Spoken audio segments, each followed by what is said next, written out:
Hi, I'm David Harrington with another Turkstra's Tips and Tricks. In this video, we're going to be making this nice little wine and cheese tray. It's going to hold your bottle, 2 glasses, and the little cheese cutting board.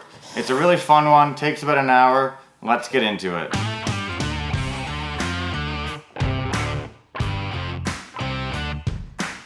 So the first step is going to be cutting the pieces for the base of your tray. I've used pine. This is pine D4S. The base I've used 1x4, which is actually 3/4 of an inch by 3.5. That 3/4 of an inch is something you're going to want to keep in mind when laying out your measurements. I made these 16.5 inches long because once you add the ends at 3/4 of an inch each, you're going to have 18 inches. And once you add the outsides with a small gap, I've set up the inner width to be 11 inches and the overall is going to be 12.5. So the next thing is going to be cutting your ends. I've used 1x2 for the bottom of the ends, which is 1.5 by 3/4. And what we're going to do is we're going to nail these on. That'll be the first step of assembly. We'll nail on the 2 outer bottom slats and then we'll nail on the middle one and kind of just line it up by eye. And that's going to give us a basis of our tray to work from. And also, I'm going to use a little bit of glue on these joints just because I want this to stay nice and solid. I'm going to use these 1.5 inch nails to assemble. So now we've got the lower portions of the ends nailed on. The next step is going to be putting the sides on. For the sides, I've also used 1x4 pine. And these are going to be 18 inches long, which is going to be the overall length of the tray itself. And we'll go ahead and we'll nail and glue these on the sides. So we've got our sides nailed on now, and now the next step is going to be nailing on the handle portion on the non-wine bottle and glass side. So we'll cut another piece of 1x2 that's 11 inches long, and that'll fit right in here. And that will be the handle on this side, which will be kind of the end, like that. So we'll go ahead and we'll assemble that now. So now it's really starting to come together. We've got the handle on this end, the sides, the bottom, the ends. Next we're going to be putting in the pieces that are actually going to hold the wine bottle and the glasses. They're going to sit in beside each other, leaving a gap for the glasses and then a cutout for the bottle. Now I've already cut one of the cutouts and that's going to hold the wine bottle. So what you're going to do is kind of cut these to length. They're going to be 11 inches and you're going to want to place them in there without nailing them. And then you're going to want to leave usually about 1/4 of an inch gap for the wine glass stems. And then you're going to take your bottle and kind of sit it on top and trace around the bottle and then go a bit oversized from that, maybe 1/8 of an inch. And we're going to cut that out and that's where the bottle is going to fit.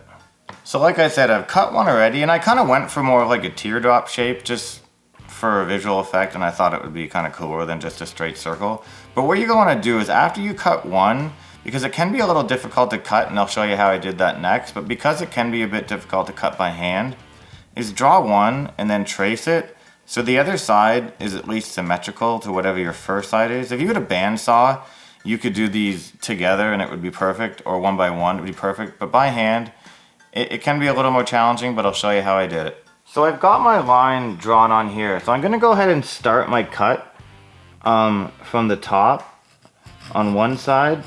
And you just very carefully kind of get your saw started.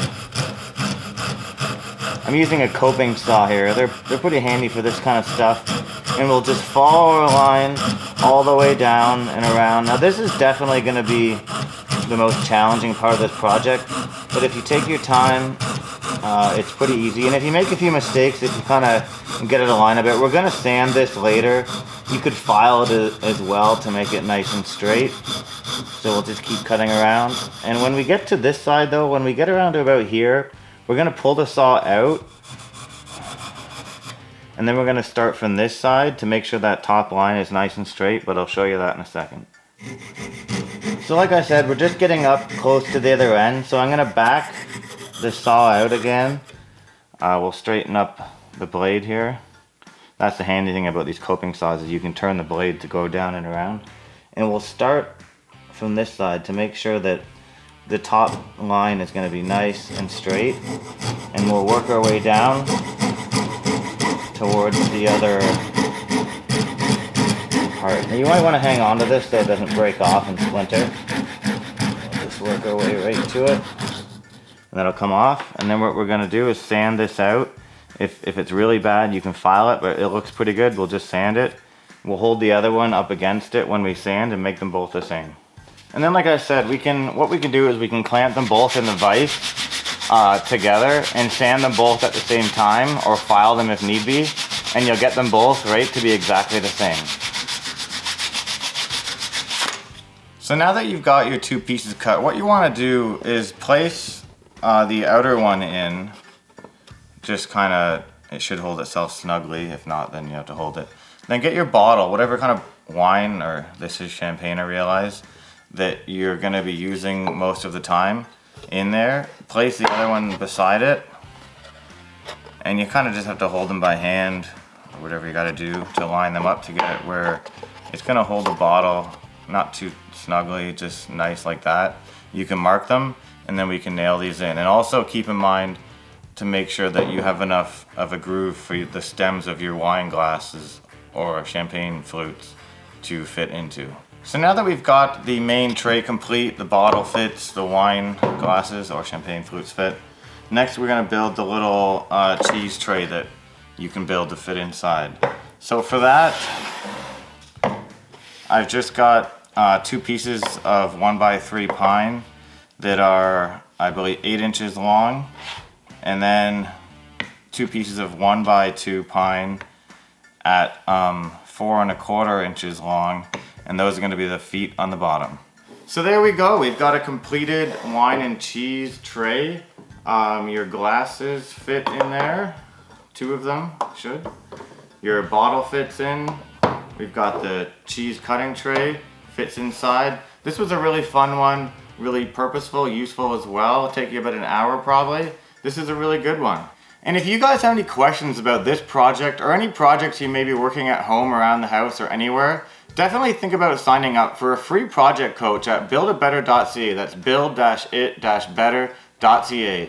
With this, you'll have access to all the industry pros, all their tips and tricks, also discounted shipping, and a lot of great monthly builds. So guys, remember, the more you build, the better you get.